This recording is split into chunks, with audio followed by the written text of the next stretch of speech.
Hello and welcome to the first What I Eat in a Day video of this new year, which is kindly sponsored by Squarespace, so a big thank you to them. Recently, the first thing I've been making in the morning is this ginger and lemon infusion. So I boil some water and I slice up some fresh ginger that I pop into my teapot. Then I pour the boiling water over the ginger and I add some squeezed lemon. And then I actually just let this sit for a while just to infuse while I do my morning stretch. I find this drink really refreshing in the morning while it still also warms you up from the inside in this winter darkness and cold that we're having here in Sweden right now.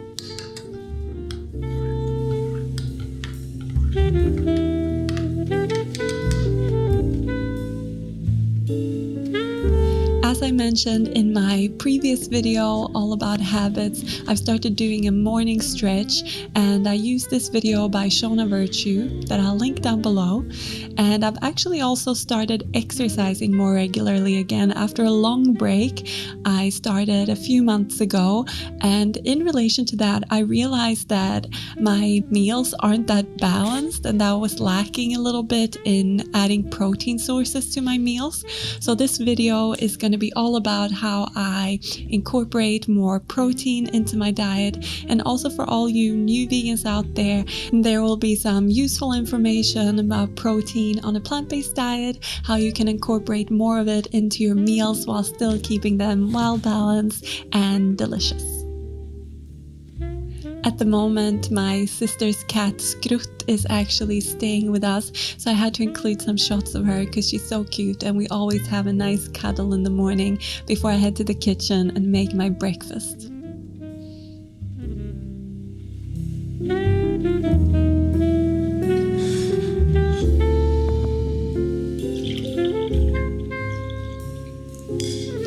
Breakfast I make on the regular that I'm also making on this particular day that is very high in protein is tofu scramble. It's really easy to make, it's satisfying, and I always start mine with some chopped up onion.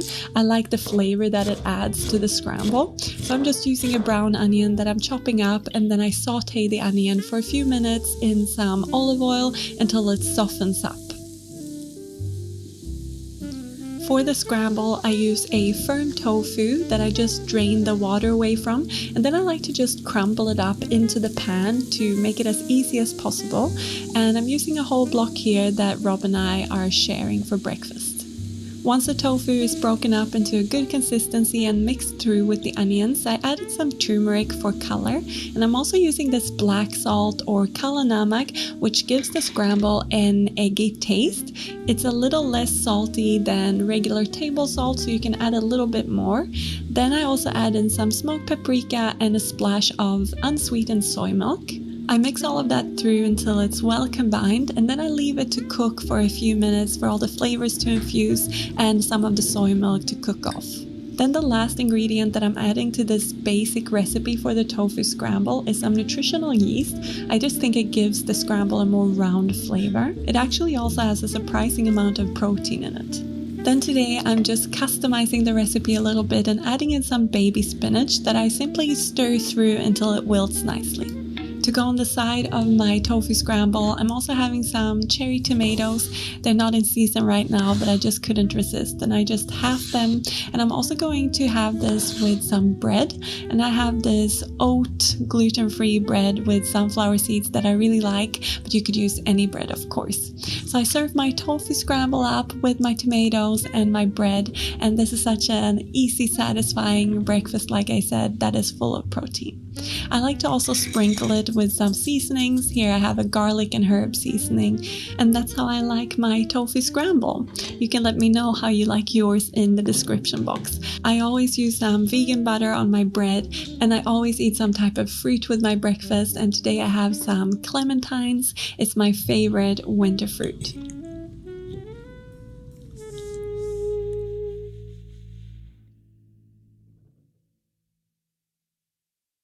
So So today is all about sharing some good sources of protein in a plant-based diet with you all.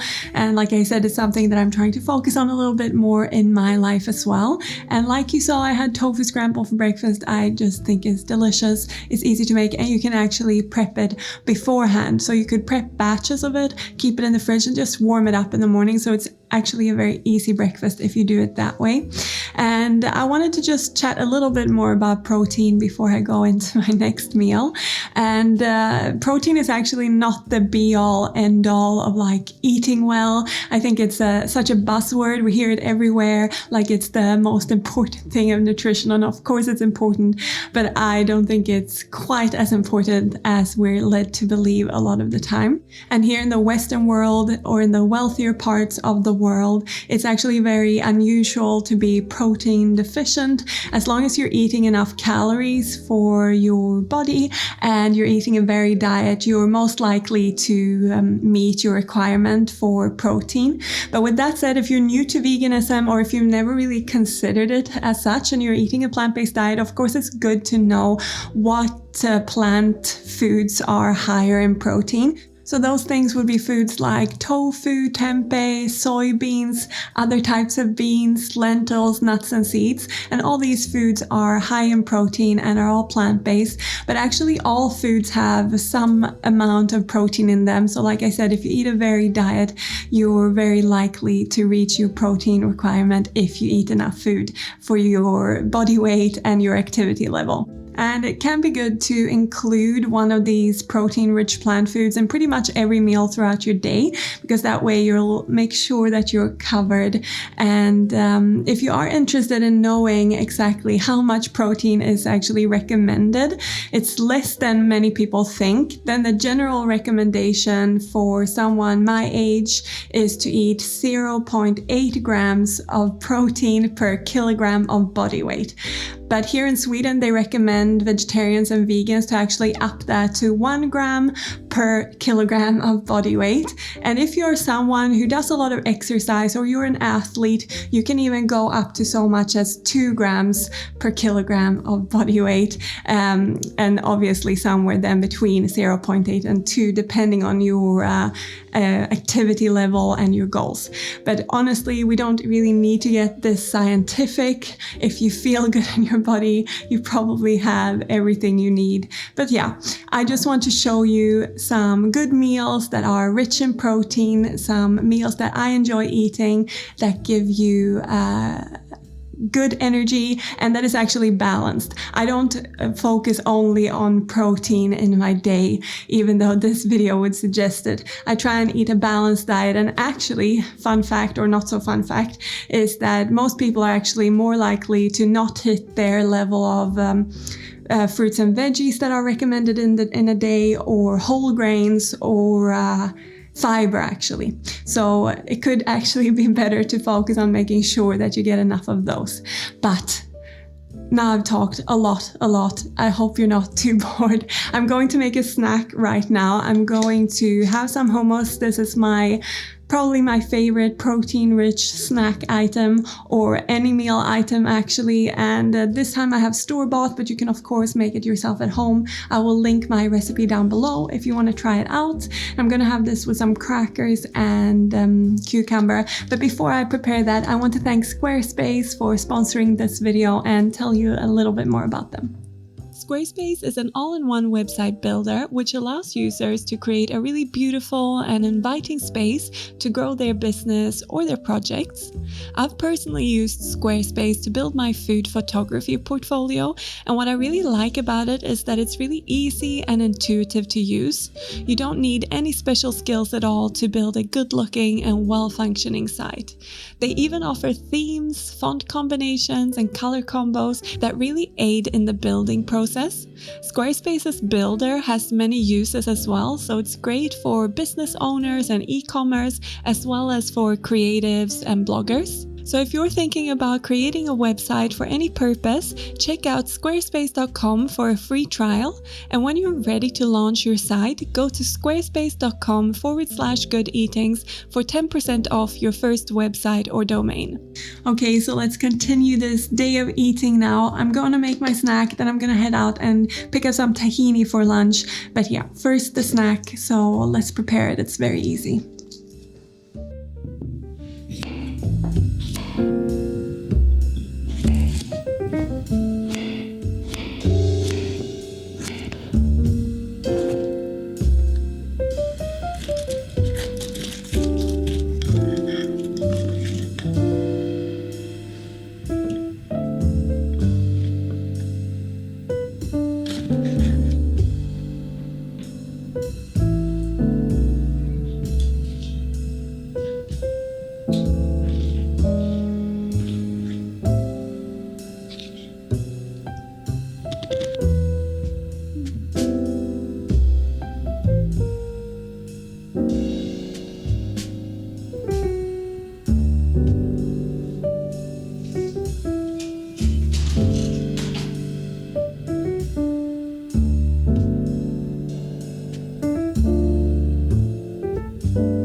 Okay, my friends, it's time to throw together some lunch, and I've actually done some like meal prep or component prep for this. So I've cooked some lentils, which is going to be our sort of main protein source. These are beluga lentils that I cooked in some water, of course, and some veggie stock powder. So it gives them a little bit of more flavor and a savory flavor. Yeah, flavor twice, that's fine.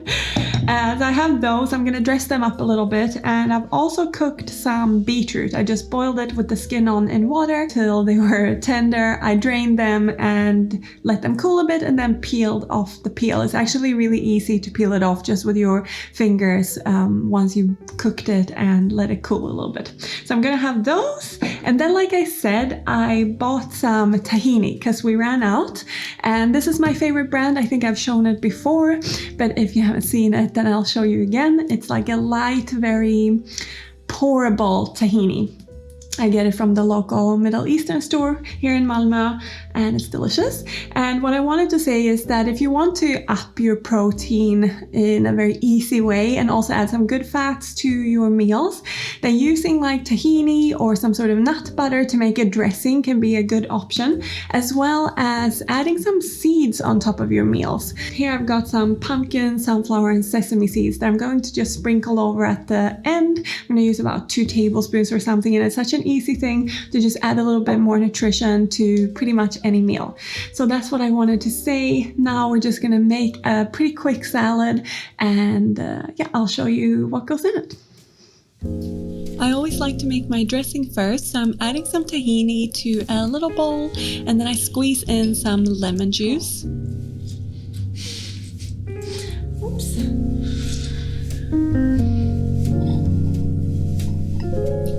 For this combo, I also really enjoy garlic, so I'm squeezing some fresh garlic into the bowl, and then for sweetness, I'm adding a little bit of maple syrup.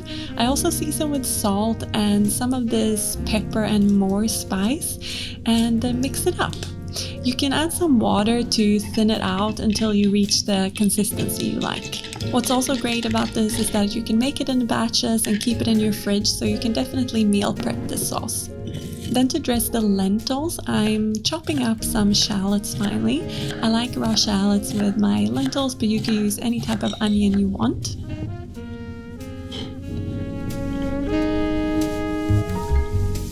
I'm also going to use some of the marinating oil for the artichokes that I'm adding to my salad. This is a great way of using up the oil that you get in jars of marinated vegetables. I'm also adding in some red wine vinegar and seasoning with salt and black pepper. Then I just mix it all up until it's well combined.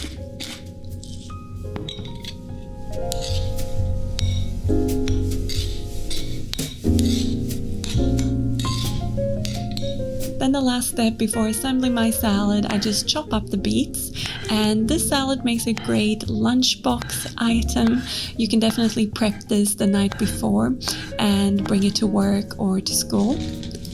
So I start the bowl off with some mixed greens, and then I add in the lentils, the beetroot and the artichokes, and finish with the dressing, and that's that.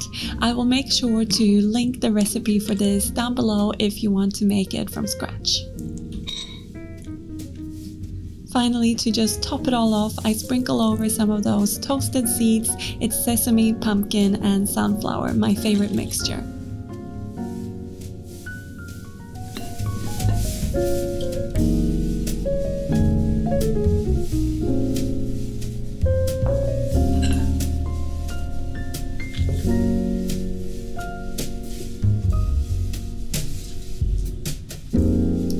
I often like to eat some bread on the side of my salad lunches, so I'm having another one of my oat breads, and I'm spreading some of this vegan cashew cheese on it that we had left over from the weekend. It's chive and lemon flavor, so yummy.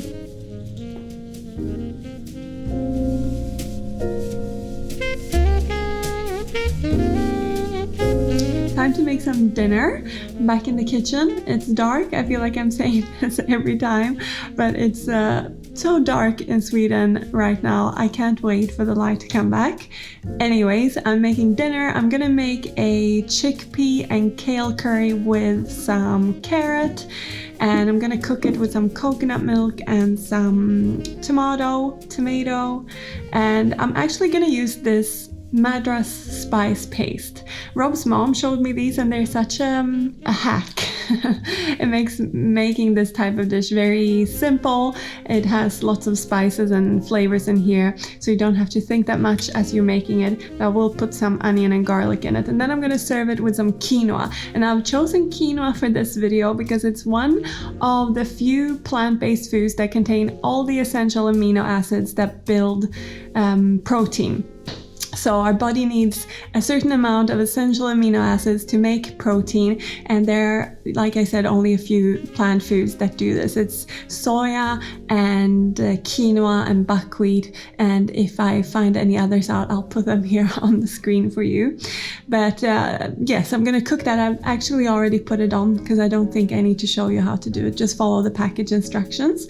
And then in the curry, I'm gonna have chickpeas, like I said, and which is a bean, which is a good protein source. And actually, an interesting thing about protein and a plant-based diet is that if you eat whole grains and beans, then together those make up for all these essential amino acids. So it's good to have both whole grains and beans, lentils, legumes in your diet, because it means that you're going to get all those essential amino acids.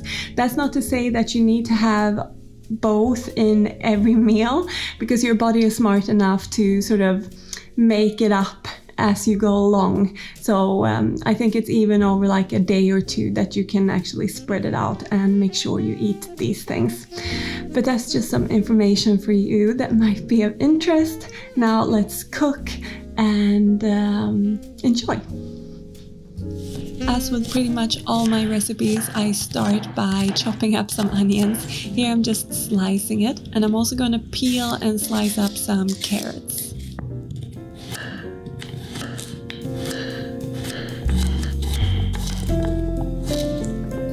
I'm also including some kale in this recipe, and I always like to use the stems in stews and curries like this. It's a great way of using the stems of kale. So I just remove the leaves from the stems and chop them up as well. Then I cook those veggies off in a little bit of oil until they start to soften up, and this might take somewhere between like 5 and 7 minutes. And in the meantime, you can rip up the kale leaves so you can add them easily later.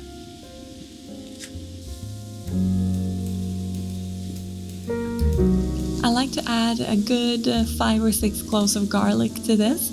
It's totally optional. I make it easy for myself and just use this garlic crusher and call it a day. I just fry the garlic off for a minute or so until it's fragrant, and then I add in the spice paste, and I like to add a good few dollops of it just to have a good flavorful sauce. And again, I fry that off just to marry the flavors a little bit before I add in a tin of tomatoes and a tin of coconut milk, which makes the saucy base for this curry. I stir it all to combine well, and then I let it simmer for a few minutes until the carrots soften. I also like to taste it and season with salt, because you never know if the paste is going to be exactly to your liking. And then I'm adding in the kale that I ripped up, as well as 2 tins of chickpeas that I've drained and rinsed. Again, I mix it all up to combine and I allow it to simmer for another couple of minutes until the kale has wilted and the chickpeas are nice and warm. Thanks to that spice paste, this meal is actually really easy to make, but super satisfying, full of flavor and very warming. And like I said, I like to serve mine with some quinoa, or sometimes I'll make brown rice or white rice, whatever you like really. Then for some crunch, I'm topping this with some chopped salted nuts. It just adds another yummy dimension to the dish. So dinner is served, and this is actually one of my favorite dinner meals, but we don't have it that often because Rob is a little bit sensitive to coconut milk. But you could actually make this and swap the coconut milk for soy milk, and it would still be yummy, but it won't be quite as rich and obviously won't have that coconutty flavor. And also I just wanted to say that I actually prefer the tikka masala patak spice paste is the word I'm looking for, to the Madras one when you prepare it like this. So that's a little tip if you want to actually try this. I would recommend, I don't know what's happening to my vocabulary today. I would recommend the tikka masala paste. And while this cools down a little bit, because it's pretty hot now, I thought we could look at Chronometer, which is an app for sort of tracking your nutrients, just so that you could see how much protein I actually ate today, and get some information about stats. I don't often do this, but I will say that if you are new to veganism or you're unsure about the nutrients you're getting in your diet and you want to find out, then it can be good to get an app like this, not necessarily this one, there are plenty of them, where you can put in what you're eating and the amount that you are eating, and then you will see the breakdown at the end of the day and get an idea. So if you are new to eating like this, then you could do this for a few days until you get your bearings, and after that you can just know. You don't need an app to tell you. But let's have a look. So first of all, in percentages you can see in this app, so I've had 16% of protein, and here in Sweden the recommendation is that you should have between 10 and 20%.